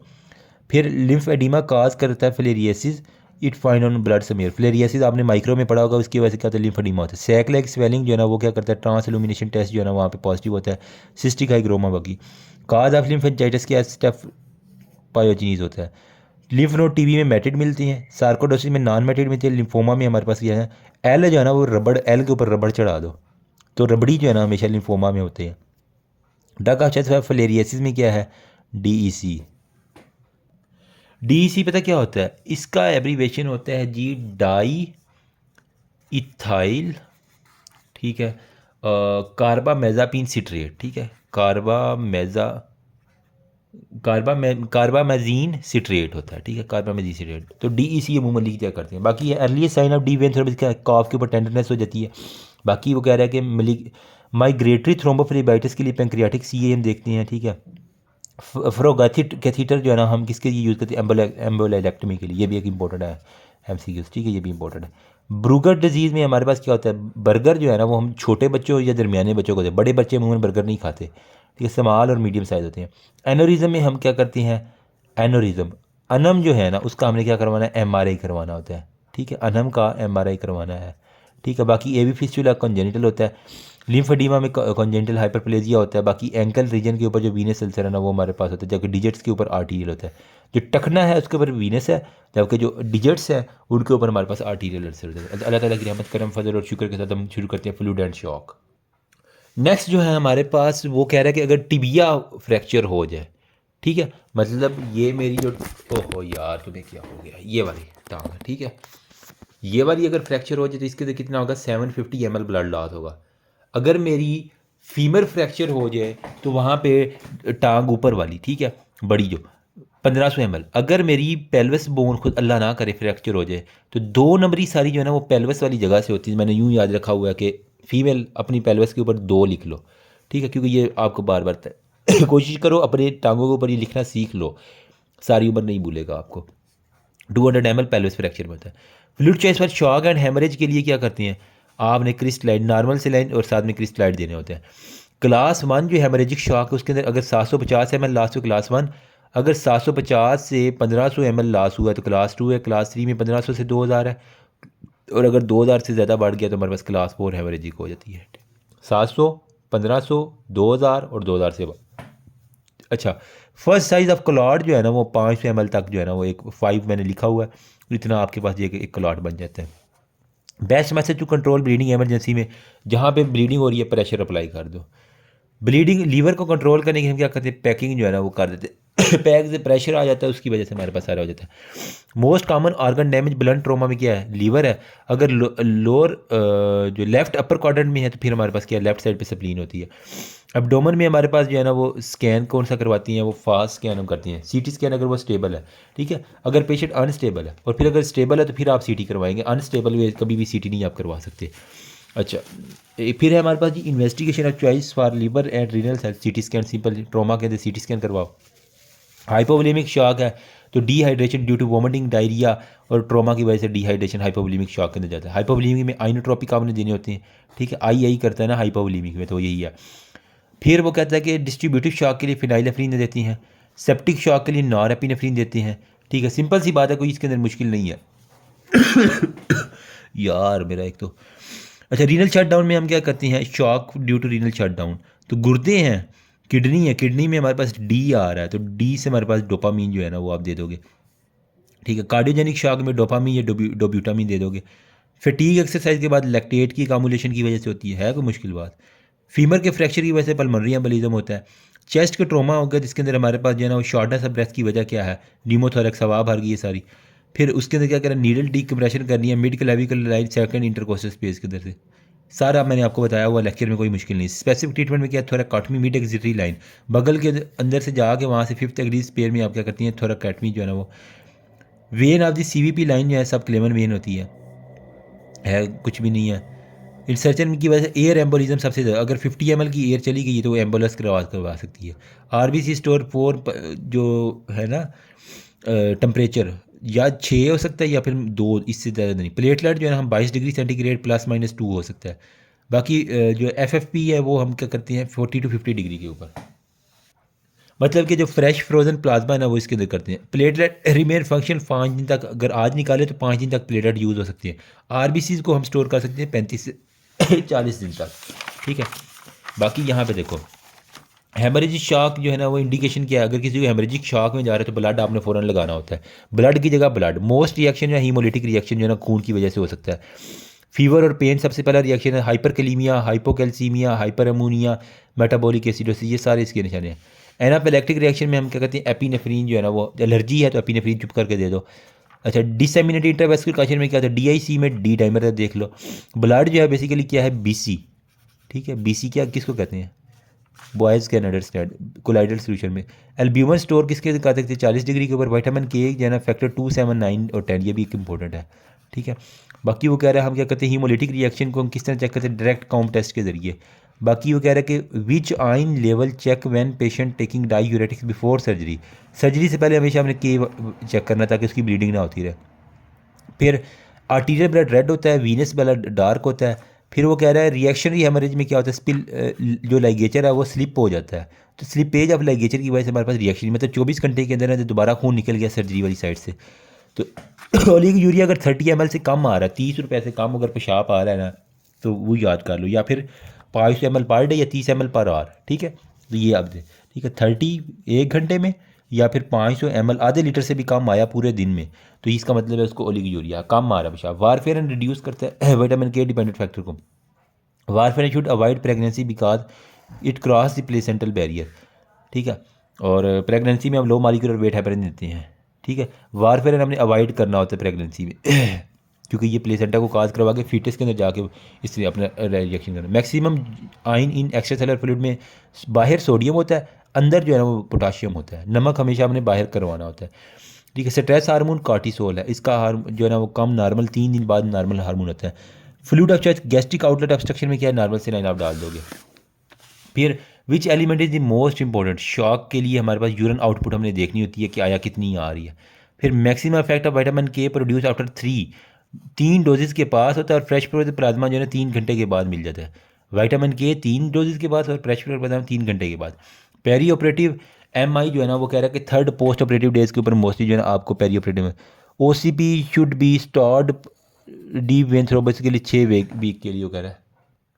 ओरल कंट्रासेप्टिव पिल्स जो है ना वो कह रहा है कि हमारे पास should be stopped pre operative, operation से पहले हमने ओरल कंट्रासेप्टिव जो है ना वो अपने लाजमी जो है ना वो ओरल कंट्रासेप्टिव, क्यों कि ताकि हमारे पास डी वेन थ्रोम्बोसिस जो है ना वो ये करवा देती है ओरल कंट्रा, इस वजह से इसका हमने रिस्क कम करना है तो 6 हफ्ते पहले आपने रोकनी है। स्मोकिंग 2 से 4 हफ्ते पहले रोकनी है। स्ट्रेस अल्सर जो है ना वो शॉक के अंदर हमेशा आपको स्ट्रेस अल्सर मिलते हैं।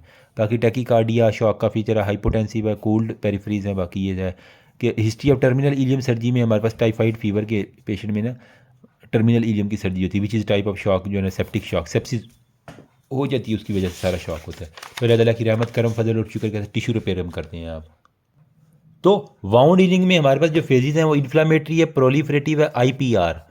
इन्फ्लामेटरी, प्रोलिफरेटिव और रीमॉडलिंग 3 फेज। इन्फ्लामेटरी फेज जो है ना वो फ़ौरन वाउंड के शुरू हो जाता है और 2 से 3 दिन तक जो जहाँ पे आपको चोट लगती है वहाँ पे सोज होती है। फिर वो 4 करेक्टरिस्टिक इन्फ्लामेशन के क्या, एक तो सुरख होगी, स्वेल होगी, गर्म होगी, ठीक है, और डेलोर पेन होगा, रुबर, ट्यूमर, कैलोर और डोलोर, ठीक है। ये मैंने पैथो के अंदर भी इसकी आई थिंक वीडियो बनाई है। प्रोलिफरेटिव फेज जो है ना वो हमारे पास 3 दिन से आगे फिर शुरू हो जाती है। ये 1 से 3 दिन तक, ये 3 दिन से आगे शुरू होकर 3 हफ्ते तक रहती है प्रोलिफरेटिव। फिर वेलेरियन डिजनरेशन किसके अंदर होती है, डिस्टल टू दी वाउंड जो है ना, वो हमारे पास सारी की सारी वेलेरियन डिजनरेशन होती है, ये इंपॉर्टेंट है। ठीक है, बाकी कह रहा है रीजनरेशन है nerve fibre is attracted by neuro tropism. ठीक है, इंट्रेंसिक हीलिंग जो है ना वो इसके अंदर consist of venereal blood flow और साइनोवियल डिफ्यूजन की वजह से हमारे पास होती है इंट्रेंसिक हीलिंग। एक्सट्रिंसिक हीलिंग में हमारे पास क्या होती है, एडहीजन हो जाती है टेंडेंस की और टेंडन शीथ की। बाकी कह रहा है वाउंड की healing primary intention, secondary intention, tertiary intention, सारी मैंने वाउंड की जो हीलिंग है ना उसके अंदर आपको बड़ी वायरल वीडियो गई हुई है यार वो तो, ठीक है, 1000 लोगों ने यानी देख ली हुई है। सेकेंडरी इंटेंशन में क्या है, वाउंड हम करते हैं ओपन रहने देते हैं, उसकी सिर्फ हाइजीन क्लियर करते हैं, वो हील होता है ग्रेनुलेशन के ज़रिए, कॉन्ट्रैक्शन के ज़रिए, और हमारे पास एक हल्का सा स्कार है। टर्शियरी हीलिंग में क्या होता है, वाउंड को शुरू में हम ओपन रखते हैं, बाद में जो है ना उसको जब वो थोड़ा हील होना होता है ना उसको फिर हम अपोज करके आपस में जो है ना वो फेवरेबल कंडीशन। टाइडी वाउंड क्या होता है, क्लीन वाउंड जो होता है उसको हम कहते हैं tidy wound. Untidy wound contaminated जो वाउंड होता है उसको हम अनटाइडी वाउंड, इसके अंदर टिश्यू लॉस हो जाता है, गंदा वाउंड, हर चीज़ कचरा मचरा सारा गया हुआ है। स्किन और सबकुटेनियस फैट जो है ना वो हमारे पास स्ट्रिप्ड बाय एवल्जन, खींचा तानी में डी ग्लविंग हो जाती है उसकी, ये इंपॉर्टेंट है। ठीक है, बाकी क्रेपिटस स्किन ब्लिस्टिंग फीवर है, फोकल गैंग्रीन है, इसके अंदर हमारे पास क्या होता है नेक्रोटाइजिंग इन्फेक्शन। फीवर और गैंग्रीन जो है ना वो नेक्रोटाइजिंग के अंदर हमेशा होता है, क्रेपिटस भी साथ आ रही है तो नेक्रोटाइजिंग मतलब क्रैप्स जिस तरह सूखे पत्ते नहीं होते। Wounds are injuries that damage skin and underline, ये वाउंड की डेफिनेशन आपको हु बहू होनी चाहिए, रटा लगाने वाली चीज़। अब इसकी कंसेप्ट क्या बताऊँ मैं आपको, tissue repair is the body natural response to the healing wound, ये भी टिश्यू रिपेयर की हमारे पास जो डेफिनेशन है ये भी मैंने बताई हुई है यार, ठीक है, 1 आवर वाली वीडियो में। Primary goal of tissue repair क्या है, to restore the tissue integrity, हमने टिश्यू की इंटीग्रिटी को रिस्टोर करना है, बुक की लाइन है। फॉर्मेशन ऑफ स्कार में हमारे पास क्या आता है, कोलेजन आ जाता है। ठीक है, बाकी कह रहे हैं factor influencing the tissue repair, age हो सकती है, बूढ़े लोगों में देर से होती है, न्यूट्रिशन अच्छी नहीं खा रहा अगर तो, प्रेजेंस ऑफ क्रोनिक अगर कोई डिजीज टीबी वगैरह तो इसके अंदर मसला होगा। ब्लड सप्लाई अच्छी होगी तो अच्छी जो है ना वो रिपेयर होगी। ठीक है, बाकी इन्फ्लामेटरी सेल, न्यूट्रोफिल, मैक्रोफेजेस क्या करती हैं, help depress and prevent infection. Angiogenesis new blood vessel formation होती है। एपिथेलियल सेल माइग्रेट करती हैं ताकि हमारे पास जो है ना वाउंड की प्रोलिफरेशन कवर कर सकें। फाइनल अपीयरेंस वो कह रहा है हमारे पास स्कार के ऊपर क्या होता है, ईयर टू स्टेबलाइज जो है ना हमें मंथ टू ईयर लग जाती है ताकि हम वो फाइनल अपीयरेंस को अगर स्टेबलाइज करना है। ठीक है, बाकी हाइपरट्रॉफिक स्कार क्या होती हैं और कीलाइड क्या होते हैं, अगर वो अपनी नॉर्मल बाउंड्री से क्रॉस ना करे तो हाइपरट्रॉफिक है, अगर वो बिहाइंड दी वाउंड साइड अगर क्रॉस कर दे तो वो कीलाइड स्कार आ जाता है, मौके जिसे हम कहते हैं ना। एट्रोपिक क्या होता है, वो बिल्कुल सूख जाता है, संकन या डिप्रेस्ड हो जाती है नॉर्मल से। ठीक है, नार्मोट्रोपिक स्कार जो है ना वो रिलेटिवली फ्लैट होते हैं। ठीक है, बिल्कुल जिस तरह आम स्किन होती है नार्मोट्रोपिक इस तरह होती है। किलाइड ऊपर चले जाते हैं, हाइपरट्रोपिक जो सिर्फ अपने वाउंड तक रहते हैं। ठीक है, बाकी वो कह रहे हैं type of scar that form depend on genetics के ऊपर एक तो डिपेंड करता है और इन्वायरमेंटल फैक्टर के ऊपर डिपेंड करता है।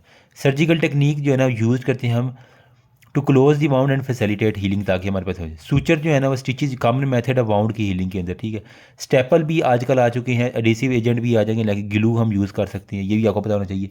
अब्जॉर्बेबल विक्राइल है, ठीक है, जिसके अंदर एसपीएम ने देखा ना प्रोलीन और हमारे पास सिल्क वाला वो नॉन अब्जॉर्बेबल थे, बाकी हमारे पास जितने हैं वो अब्जॉर्बेबल होते हैं। ठीक, कैट गाट हो गया, विक्राइल वो अब्जॉर्बेबल। अब निमोनिक मज़े आ रहे हैं ना, अब्जॉर्बेबल सूचर खुद ब खुद बाकी कर लेती है, नॉन एब्जॉर्बेबल हमें उसको खुद रिमूव करना पड़ता है। प्रॉपर वाउंड हीलिंग क्लोजर जो है ना वो इन्फेक्शन और स्कारिंग जो है ना मिनिमाइज करता है रिस्क ऑफ दी स्कारिंग में। बाकी इम्यूनो डिले वाउंड हीलिंग किस में होती है, अगर कोई इम्यूनो कम्प्रोमाइज बंदा है। स्कार जो है ना मसाज हेल्प करती है कि वो इम्प्रूव कर दें, जो जितना भी उसके ऊपर मसाज करने से जो है ना हमें इंप्रूवमेंट मिल जाती है। सन प्रोटेक्शन क्रूशियल है, ताकि वो अगर सन अगर आता रहा स्कार के बाद तो वो काला हो सकता है, तो डार्कनिंग ना हो जाए। सुपरफिशियल बर्न जो है ना वो हम top layer of the skin अगर सिर्फ इफेक्टिव है फर्स्ट डिग्री है, पार्शियल को हम कहते हैं सेकंड डिग्री, जिसके अंदर डीपर लेयर है, जिस सिर्फ कौन सी पेपिलरी लेयर इन्वॉल्व है। अगर तीनों लेयर इन्वॉल्व है ऑल स्किन डिस्ट्रॉय तो थर्ड डिग्री, इसके अंदर आपकी जो पेन है वो ख़त्म हो जाती है। बाकी वो बर्न पेशेंट में यहाँ हमें ग्राफ्ट स्किन ग्राफ्ट या फ्लैप डालने पड़ते हैं। लोकल फ्लैप जो है ना वो का क्या हम क्या करते हैं कि उसके साथ वाला जो होता है ना टिश्यू उसको हम उस वाउंड से कवर कर देते हैं। रीजनल फ्लैप हम सेपरेट लोकेशन किसी और जगह से उठाते हैं, किसी और जगह पे लगाते हैं। फ्री फ्लैप में हम क्या करते हैं ट्रांसप्लांटेटिंग टिश्यूज़ जो होती है ना उसकी ब्लड सप्लाई भी और उसके डिस्टेंस साइड से वो लेते हैं। हेमाटोमा बेसिकली क्या collection of blood under the skin है। सिरोमा बेसिकली क्या क्लियर फ्लूइड अगर आ जाए अकामुलेट। सिलिकॉन जेल शीट जो है ना वो हेल्प करती है to improve the appearance of the scar. बाकी स्टीराइड इंजेक्शन जो है ना वो हाइपरट्रॉपिक की लाइट स्कार के लिए होती हैं। लेजर थेरापी और हमारे पास जो है ना वो हमारे पास क्या करता है can be implied by scar by scar revision होगा। तो अल्लाह ताला की रहमत करम और फजल शुक्र के साथ सर्जिकल न्यूट्रिशन हम कर लेते हैं आप। तो यहाँ पे कह रहा है कि जितनी भी खुराक आपने खाई होती है ना, वो 12 घंटे तक जो है ना वो सारी ऑलमोस्ट जज़ब हो जाती है। आधा दिन यानी लगता है खुराक को अब्जॉर्ब होने में। ड्यूरिंग फास्टिंग वगैरह इंसुलिन कम होता है, ग्लूकागॉन रोज़े के दौरान बता रहा है। स्टोर ऑफ ग्लाइकोजन जो है ना वो कितना होता है, 500 रुपये का आपने ग्लूकोज लेना तो ग्लूकागॉन आपका इतना स्टोर होता है। टोटल ग्लाइकोजन स्टोरेज कितना होता है डिप्लेटेड इन 24 घंटे के। अगर आप ना खाओगे तो आपका पूरा ग्लाइकोजन बॉडी का ना निकल जाएगा। फिर बॉडी फैट के ऊपर और कैटाबॉलिज्म के ऊपर शिफ्ट होती है। ठीक है, तो बाकी वो कह रहा है कि कैटाबॉलिज्म और मसल जो है ना सवेयर फास्टिंग के अंदर वो कितने 75 ग्राम पर डे के हिसाब से जो है ना मसल टूटते हैं, ये भी इंपॉर्टेंट है। ठीक है, बाकी वो कह रहा है कीटोन बॉडीज जो है ना वो प्राइमरी फ्यूल सोर्स है बॉडी में। अगर 48 से 72 घंटे गुजर गए हैं तो इसके अंदर फिर कीटोन बॉडीज़ जो है ना वो आना शुरू, वो टूटती है प्रोटीन उसके बाद हमारे पास। फिर ketone bodies use fuel reduce the break down of muscle up to 755। जब कीटोन बॉडी बनती है तो फिर 75 से 55 ग्राम पर डे तक ना ब्रेक डाउन थोड़ा सा कम कर देती हैं। ट्रॉमा या सेप्सिस के अंदर एनर्जी रिक्वायरमेंट बढ़ जाती है कितनी, 40 किलो कैलोरी। ये भी एक इंपॉर्टेंट है। ठीक है, ये भी हमारे पास इंपॉर्टेंट हमारे एमसीक्यूज है। स्टारवेशन में कह रहा है कि ग्लूकोनियोजेसिस, लीवर जो है वो नई ग्लूकोज बनाता है प्रोटीन को तोड़ के। ठीक है, albumin is not major. Nutrition status में कभी भी आप एल्ब्यूमिन को काउंट नहीं करते, बाकी चीज़ें देखते हैं एल्ब्यूमिन नहीं देखते। BMI 18 है से कम है तो न्यूट्रिशनल इंपेयरमेंट, अगर 15 से कम है तो सीवियर हॉस्पिटल मोर्टेलिटी के अंदर आ जाएगा। Estimation of the intra extra cellular fluid volume जो है ना इसको हम कहते हैं बायो इलेक्ट्रिकल इंपीडेंस एनालिसिस। बाकी यूनिवर्सल माल न्यूट्रिशन स्क्रीनिंग जो है ना वो हम इसके लिए मस्ट टूल जो है ना यूज़ करते हैं। वाटर लॉस एक्सपायर्ड एयर में आप सांस ले रहे हैं तो सांस के अंदर जो है ना वो कह रहे हैं सांस में तेरी सांस मिले जब मुझे सांस आए, तो 400 ml जो है मेरी जान आपका वाटर लॉस हो जाता है डेली। पेशाब जो आप करते हो वो 1500 ml तक, मतलब 1.5 लीटर एक पेप्सी की जो बोतल है ना, ठीक है 1.5 लीटर पेप्सी की बोतल, वो पेशाब आप डेली इतना करते हो। इनसेंसिबल लाइफ जो आपको पता नहीं चलता, पसीना पसूना निकल जाता है, वो 900 ml है। जो आपको खाना करते हो तो यूँ याद करो कि अमूमन जो बस टर्मिनल है ना वहाँ पे या पेट्रोल पंप होते हैं वहाँ पे 100 रुपये लेते हैं जी, कहते हैं बड़ा पेशाब था। ठीक है, अमूमन बोर्ड लगा होता है, वहीं से याद कर लो कि 100 ml जो है ना वो आपसे पखाने के अंदर निकलेगा। हार्टमैन सोल्यूशन में बेसिकली लैक्टेट कितना होता है, 29 मिली मोल पर लीटर होता है। ये भी एक इंपॉर्टेंट है हार्टमैन में। ठीक है, बाकी स्मॉल बाउल मोर्टेलिटी जो है ना वो कहता है कि 3 टाइम स्लोअर होती है इलियम से देन इन जेजिनम। ठीक है, तो इलियम में कम होती है, जेजिनम में ज़्यादा होती है। ट्रांजिट टाइम ऑफ कोलोन जो है ना वो हमारे पास 24 से 150 आर तक जो है ना वेरी करता था। ट्यूब फीडिंग जो है ना वो हमारे पास राइल ट्यूबिंग जो है ना वो टेक्निक इसको हम कहते हैं राइल्ड, मतलब राइल लोगों में हमने ट्यूब डालनी होती है। RNG ट्यूब मस्ट भी फ्लश विद सलाइन और ब्लॉकेज जो कहते हैं 2 टाइम जो है ना आपने नॉर्मल सलाइन से ट्यूब फीडिंग को धोना ताकि वो ब्लॉक ना हो जाए। ठीक है, if aspirate NG to exceed 200 ml in 2 hour feeding is discontinued. आपने फीडिंग को ना अगर एस्पायरेशन होगी है फेफड़ों के अंदर 200 ml से ज़्यादा तो फिर आप उसकी डिसकंटिन्यू करेंगे। ठीक है, placement of the tube through abdominal wall, इसको हम क्या कहते हैं, गैस्ट्रोटमी कहते हैं, सिंपल सी बात है। IV रूट से करते हैं तो टोटल TPN इसको हम कहेंगे रूट। TPN रूट में क्या होता है, प्रोटीन एनर्जी माल न्यूट्रिशन अगर उसकी एंट्रल रूट से मैट ना कर रही हो तो फिर हम टोटल पार एंट्रल पे उसको शिफ्ट कर देते हैं, IV यानी लगाना है। अच्छा, इसके अंदर क्या का नुकसान हो सकता है, IV लगाने से फ्लूइड ज़्यादा जा सकता है, ग्लूकोज ज़्यादा जा सकता है, तो हमारे पास हाइपर कैलाइसीमिया हो सकता है, फ्लूइड ओवरलोड हो सकता है। Severe fluid and electrolyte shift जो है ना माल नरिश पेशेंट में क्या होता है, इसको हम कहते हैं रीफीडिंग। इस वजह से हमने फ्लूइड और इलेक्ट्रोलाइट शिफ्ट को ऐसा ऐसा ठीक करना होता है माल नरिश में। यकदम करोगे तो रीफीडिंग सिंड्रोम आ जाएगा। Reliable indication of the poor prognosis nutrition station में क्या है, अगर एल्ब्यूमिन लेस देन 30 ग्राम पर लीटर है प्लस वेट लॉस जो है ना पर यूनिट टाइम के हिसाब से हो। न्यूट्रिशनल थेरेपी वगैरह 4 से 6 वीक के अंदर क्या होता है, PEG इंडिकेटेड हमने करना होता है। कॉम्प्लिकेशन ऑफ PEG जिसे नहीं पता ये है मेरी जान पर कुटेनियस, ठीक है, पर कुटेनियस एंडोस्कोपिक गैस्ट्रोस्टमी। ठीक है, गैस्ट्रोस्टमी वो कह रहा है इसके अंदर हमें इसका तो फैशियाइटिस होता है एप्सिस, मतलब हमने ऊपर से ही स्किन के ऊपर से ही अगर कोई ट्यूब डाल रहा है तो इसकी वजह से ये सारी की सारी चीज़ें हो सकती हैं। ये भी हमने लेक्चर में डिस्कशन की थी। पोजीशन ऑफ NG जो है ना वो हम एक्सरे के जरिए कंफर्म करते हैं। डायरिया में हम क्या करते हैं, half feed strength and decrease the rate of feed as per patient tolerance हो गया। ठीक है, फिर glutamate can be use to treat over feeding को ट्रीट करने के लिए ना गुलाम मुस्तफ़ा यूँ याद कर लो कि वो ओवर फीड कर लेता है, कोई लड़का है तो वो ग्लूटामेट उसको हम देते हैं। ठीक है, तो सेंट्रल वीनस एक्सेस जो है ना वो सेप्सिस हो करवा सकता है कॉम्प्लिकेशन में, CVP जो लाइन पास करती हो। पेरिफेरल वीनस एक्सेस की वजह से थ्रोम्बोफ्लेबाइटिस हो सकता है, can be prevented by using short cannula, या वो कह रहे हैं कि 12 हम आर्म जो है ना वो लाजमी चेंज करते हैं। That's all. और अल्लाह ताला की रहमत करम फजल और शुक्र करें। नेक्स्ट है जी स्पेशल इन्फेक्शन। यार आज की वीडियो ने बड़ा थका दिया, लेकिन चलो अल्लाह के रहमत करम फजल और शुक्र के साथ आखिरी है। बेस्ट स्क्रब जो यूज़ करती हैं ना वो है पाओ पाओ स्क्रब। पाओ जल्दी बेस्ट है ये, ठीक है। तो पवर्डीन जो है ना आयोडीन वाला जो है ना हमारे पास इमीडिएट अगर हमने करना है बेस्ट स्क्रब तो वो कौन सा है, क्लोरेक्सीडीन है, ठीक है। किलो वाला जो है ना वो फ़ौरन करो, फ़ौरन किलो वाला। पाओ वाला आपने बेस्ट है वाशिंग बिफोर सर्जरी हमारे पास, एमरजेंसी में किलो करना है। सब टाइप हैंड वाश के लिए हम क्या करते हैं, अल्कोहल जो है ना वो बेस सैनिटाइजर, शराब से हाथ धोने आपने। क्लीन सर्जरी प्रोस्थेटिक यूज़ है तो फिर आपने एंटीबायोटिक देनी। अगर आपने प्रोस्थेटिक कोई भी प्रोस्थेसिस यूज़ नहीं किया हुआ तो फिर एंटीबायोटिक देने की ज़रूरत नहीं है, ठीक है। पोस्ट ऑपरेटिव एसएसआई रिस्क जो है ना वो हमारे पास क्या हो सकता है, 30 डेज़ के लिए जो है ना वो आपने, मतलब कि सर्जिकल जो साइट इन्फेक्शन है ना, सर्जिकल साइट इन्फेक्शन, ठीक है। तो इसके अंदर जो है ना वो कह रहा है रिस्क जो है 30 दिन तक रहता है। उसके अंदर सबसे ज़्यादा स्टेफ ओरियस इन्वॉल्व होता है। स्टेज ऑफ सेप्सिस क्या है, इन्फेक्शन है greater than 2 SIR, systemic inflammatory response syndrome हमारे पास आ जाती है। सीवियर सेप्सिस सेप्टिक शॉक के अंदर हाइपोटेंशन हो जाती है। बाकी हमारे पास जो है मल्टी ऑर्गन डिसफंक्शन सिंड्रोम हो सकता है, multi system organ failure and stage जो है ना इसको हम कहते हैं। टाइम टेकन फॉर सुपरेशन में हमारे पास 7 से 10 दिन होता है पोस्ट आपके बाद। Time taken for cellulitis strep pyogenes के लिए 3 से 5 दिन होता है। एब्सेस जो है ना वो 7 से 10 दिन में बनती है। 10 रुपये की आपने एब्सेस ले लेनी है। नेक्रोडाइनिक फेशियल में हाइपरबैरिक ऑक्सीजन थेरापी जो है ना हमने रिड्यूस मोर्टेलिटी करती है। अगर हम ऑक्सीजन भर भर के दें तो बैक्टीरिया वैसे ही ऑक्सीजन खा के मर जाएगा, ठीक है। 100% मोर्टेलिटी अगर नेक्रोटाइनिक फेशियल में, इसको हम सर्जिकल इंटरवेंशन के जरिए प्रिवेंट कर सकते हैं। टाइप ऑफ नेक्रोटाइनिक फेशियल में क्या है, पॉली माइक्रोबियल और मोनो माइक्रोबियल हमारे पास है। TOC ऑफ सेलुलाइटिस क्या, ब्रॉड स्पेक्ट्रम एंटीबायोटिक्स आप यूज़ कर सकते हैं। साइन ऑफ सेलुलाइटिस क्या, फीवर है, टॉक्सिसिटी है, पेन है, टेंडरनेस है, ठीक है। बाकी सारे मोस्ट कॉमन साइट ऑफ मेडियोरा जो है ना वो हमारे पास फुट होती है। यूँ कह लें कि एक ग्रेनुलोमिएटिस जो है ना फुट का इन्फेक्शन, अगर मैं आपको दिखा सकूँ तो यहाँ पे देखो ग्रेनुलोमा सा बना, ज़्यादा नहीं दिखाऊंगा क्योंकि ये वीडियो फिर ना ख़राब हो जाती है सारी, ठीक है। कन्फर्मेशन ऑफ मेडोरा जो है ना वो हमारे पास फाइन नीडल एस्पिरेशन साइटोलॉजी कर लो। बाकी वो कह रहा है कि अपीयरेंस ऑफ मेडोरा ऑन MRI क्या है, dot in the circle, circle के अंदर एक डॉट आपको मिल जाता है। फॉलिकुलर ऑक्लूजन टेट्रेट में हमारे पास क्या होता है, सुपरेटिव होता है, पॉलिनाइडल साइनस एक्नी वगैरह वो सारी की सारी ऑक्लूजन टेट्रेट में होते हैं। पेशेंट विद हेपेटाइटिस सर्जरी के लिए तो हमने, अगर कोई हेपेटाइटिस वाला है तो उसके अंदर आपने सर्जन ने डबल ग्लव पहनने होते हैं।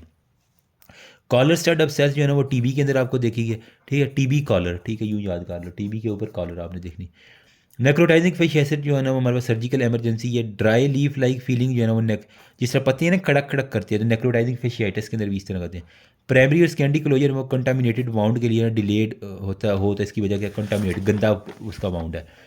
रिस्क ऑफ इन्फेक्शन, अगर एक्सेसिव डेथ स्पेस है, ये डिविटलाइज टिश्यू है तो उसके अंदर इन्फेक्शन का चांस बहुत ज़्यादा होता है। अक्यूट इन्फ्लामेटरी ह्यूमरल और सेलर डिफेंस जो है ना वो डिसीजिव पीरियड के अंदर हमारे पास जो है ना अप टू 4 आवर तक हो सकता है। Before decisive period bacteria already establish the tissue. बाकी वो कह रहे हैं कॉमन रिस्क जो है ना सर्जिकल साइड इन्फेक्शन में हमारे पास क्या, ओबेसिटी है, डायबिटीज़ है, स्मोकिंग है, ठीक है, और बाकी वो सारी चीज़ें थी। अक्यूट इन्फ्लामेटरी प्रेजेंट एब्सेस अगर होगा, एब्सेस जो है ना ड्रा करता है फ्लूइड को कंटेन हाइपर ऑस्मोलर। अगर हम नमक वाला पानी देंगे तो वो सारे का सारा फ्लूइड ड्रा कर लेगा। डेफिनेटिव ट्रीटमेंट क्या है, इंसिजन और ड्रेनेज है, ठीक है। बाकी कह रहे हैं एब्डोमिनल वाल के अंदर इन्फेक्शन क्या है, मेलेनिस एनर्जेसिक हॉस्पिटल गैंग्रीन इसको हम कहते हैं। सक्रोटल इन्फेक्शन में हम कहते हैं फ्रोनियर्स गैंग्रीन जो है ना इसके अंदर हमारे पास होती है। बिफोर एंटीबायोटिक जो है ना वो कह रहा है हमने टेक सैंपल फॉर कल्चर जो है ना वो लाजमी लेना, पता चले कौन सा बैक्टीरिया रेजिस्टेंस तो नहीं है। एंटीबायोटिक गैस गैंग्रीन के लिए BP देनी है, बीपियाँ, बेंजाइल पेनिसिलिन गैस गैंग्रीन के लिए। नो स्पोर बैक्टीरिया सिट्रिक बैक्टीरियाइड्स जो है ना नॉन स्पोर बेरिंग बैक्टीरिया, इसमें बैक्टीरियाइड्स कहते हैं, ये इंपॉर्टेंट है, ठीक है। क्लोनाइज इन दी लार्ज बावल है वजाइना, फीमेल आपकी वजाइना के अंदर ना बैक्टीरियाइड्स होते हैं। बैक्टीरियाइड्स आर सेंसिटिव टू इमेडाजोल मेट्रो, अगर फ्लैजिल खाओगी तो इससे ये मर जाएंगे। सेफ्लोस्पोरिन है, सेफ्ट्राक्सोन है, तो इससे टाइप ऑफ पेनिसिलिन जो इफेक्टिव है, मेरासोलोजिन एजोसिलिन जो है ना वो हमारे पास इफेक्टिव। मरसा के लिए मारो, वी के ऊपर मारो, ठीक है, वी फॉर फीमेल। बाकी ट्रीटमेंट ऑफ द सेंसिटिव जो है ना वो कार्बामेवीन वगैरह हमारे पास है। That's all about. तो अल्लाह ताला की रहमत करम फजल और शुक्र के साथ फाइनली मैंने कर ही लिया है। होपफुली किसी भी अनारकली के ये या किसी भी शहजादा सलीम के लिए, किसी भी मेरे प्यारे सब्सक्राइबर के लिए ये हेल्पफुल होगी मेरी एफर्ट। तबीयत ठीक नहीं थी इस वजह से बस जल्दी में थोड़ी सी गुजार दी है, लेकिन hopefully something is always better than nothing. बाकी ये PDF मैं ग्रुप में शेयर कर दूँगा, ठीक है। जो ग्रुप में ऐड नहीं है मुझे मैसेज कर दें। जज़ाकल्लाह खैर, थैंक यू, अल्लाह हाफिज़।